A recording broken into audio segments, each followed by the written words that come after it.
My 8-year-old nephew pointed straight at my daughter and said, "Grandma told me she does not belong here." Everyone in the room laughed like it was just another punchline at the dinner table. I did not. I picked up her little hand, and we walked out silently. No scene, no explanation. But that night I stopped being their fallback plan. And by morning the group chat was on fire, because they never thought I would actually walk away. I was already furious before we even pulled into the driveway that Sunday afternoon. I was mad at my mother who somehow turned every favor into a debt I owed forever.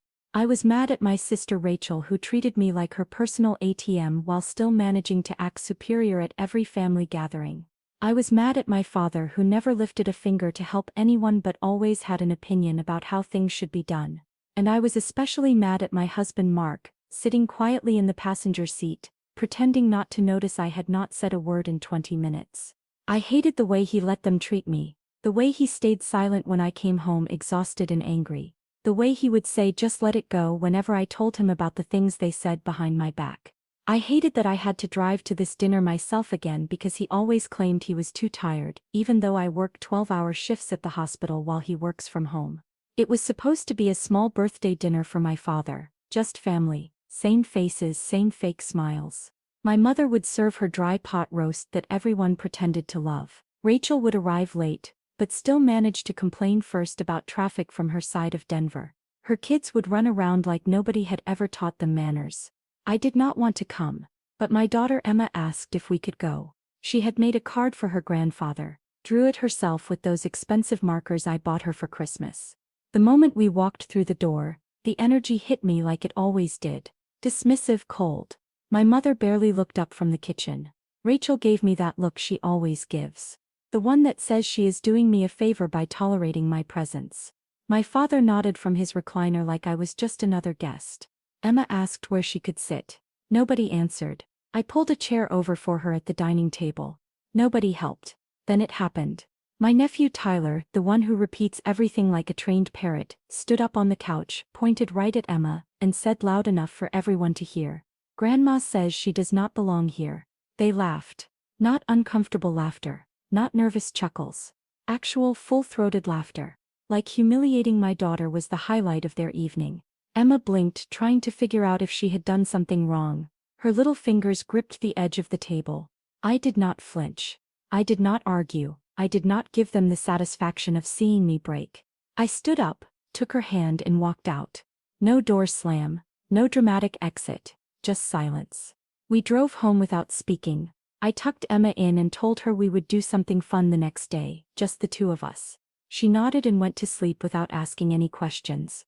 That killed me more than anything else, that she was already learning not to expect explanations for cruelty. That night, around 10, the message came in from my father. "Rent transfer tomorrow, right?" I stared at it for a full minute. Then I typed back, "Figure it out." And for the first time in years I did not feel guilty. You see, what they never acknowledged was that I had been paying their rent for the past 4 years. Ever since my father got laid off from the warehouse and decided retirement came early, whether they could afford it or not. I covered their utilities, their car insurance, sometimes their groceries. I gave Rachel money for her kids' school supplies while she spent her paychecks on weekend trips to Vegas. I paid my mother's prescription costs when she refused to sign up for proper Medicare coverage because the paperwork was too complicated. Through it all, Mark just stood by. He told me I was being harsh when I complained, that family is family, that maybe we should just send the money this once and let things cool down. By the way, if you are watching this and understanding exactly what I am talking about, that suffocating weight of being everyone's safety net while getting nothing in return, let me know where you are watching from in the comments. Sometimes just knowing we are not alone in these battles helps. The next morning the group chat exploded. Rachel started, "What the hell is your problem?" My mother followed, "We are not playing this game, Monica." Then my father, "If we do not get that rent money we are screwed." Not one person asked how Emma was.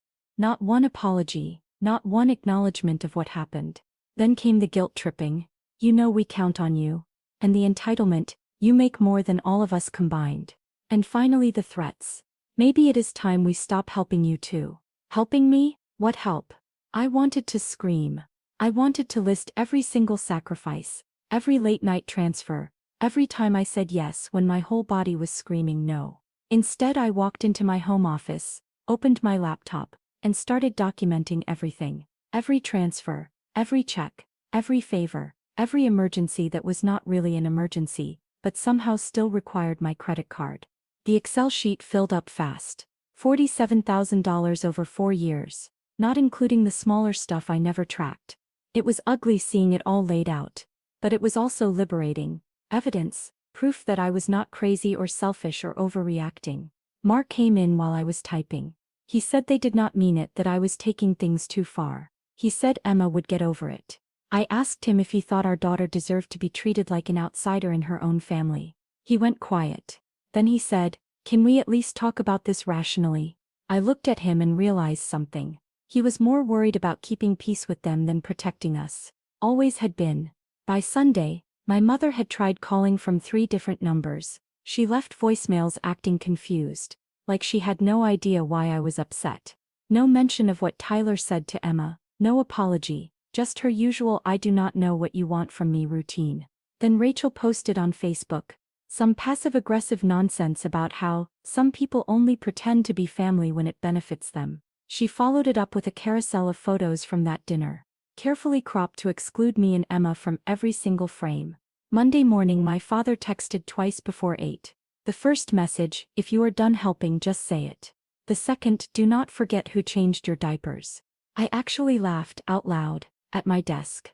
My coworker asked if I was okay. Then I checked our joint bank account and saw it. $1,000 transferred from our savings to my father's account. Mark had sent it without telling me. I sat there staring at the screen like I had been punched.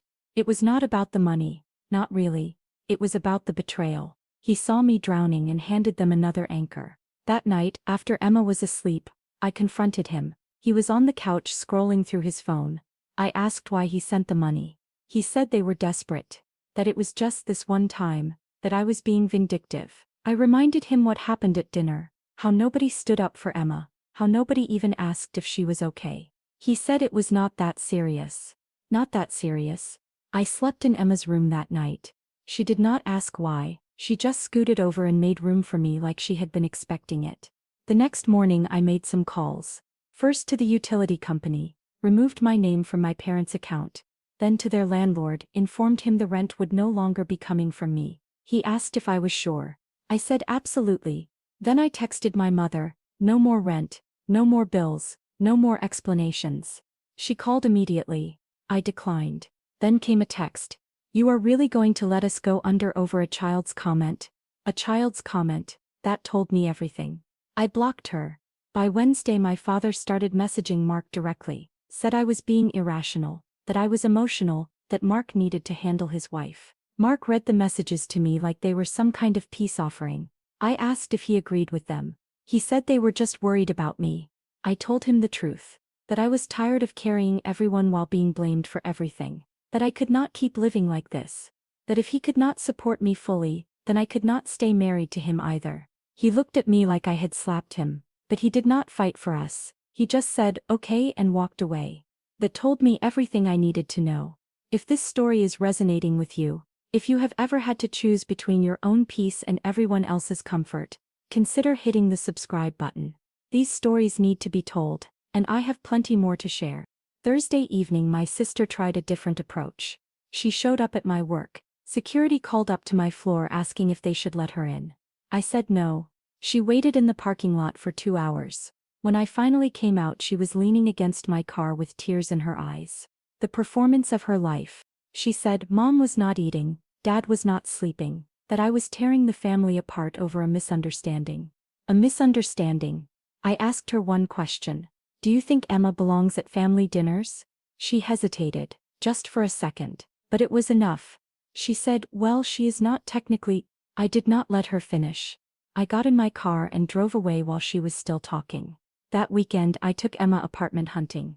Did not tell Mark, did not ask permission, just picked her up from school Friday and told her we were going on an adventure.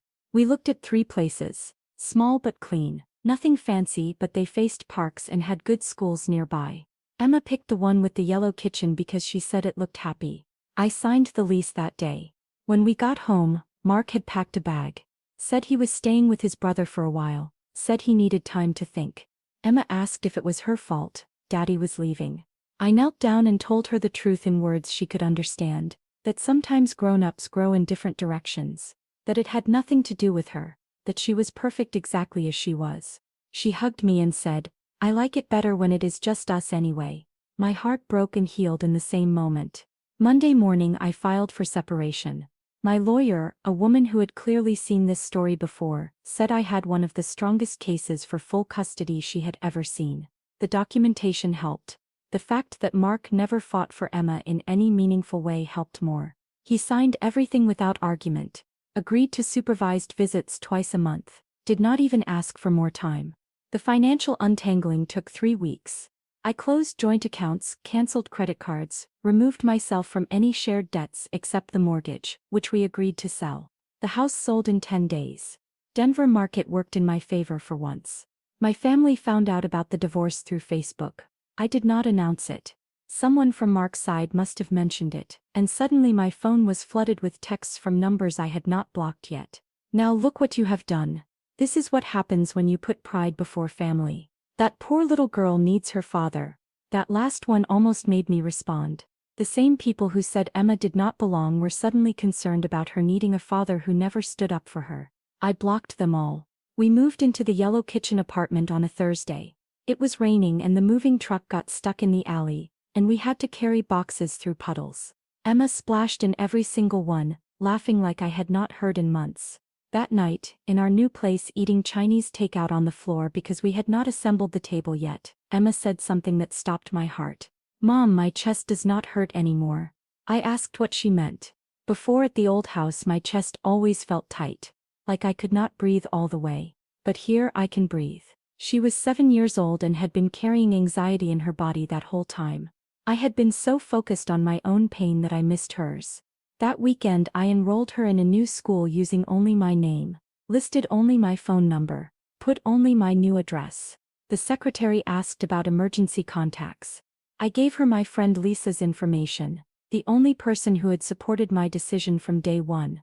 Emma made friends immediately, got invited to birthday parties, joined the art club, started laughing again, really laughing, not that careful quiet sound she used to make. 3 months passed, radio silence from my family. Mark saw Emma twice, both times at a McDonald's with a social worker present. He spent most of the visits on his phone.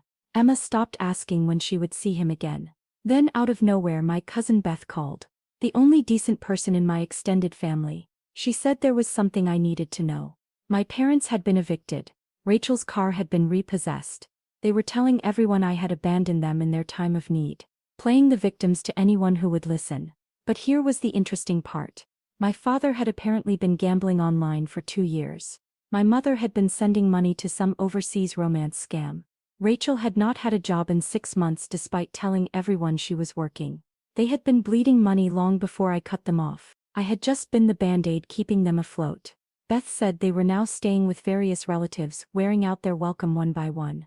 The same people who laughed at Emma were now discovering what it really meant to support my family. I felt nothing, not satisfaction, not guilt, just nothing. That evening Emma and I were at the park when I saw them.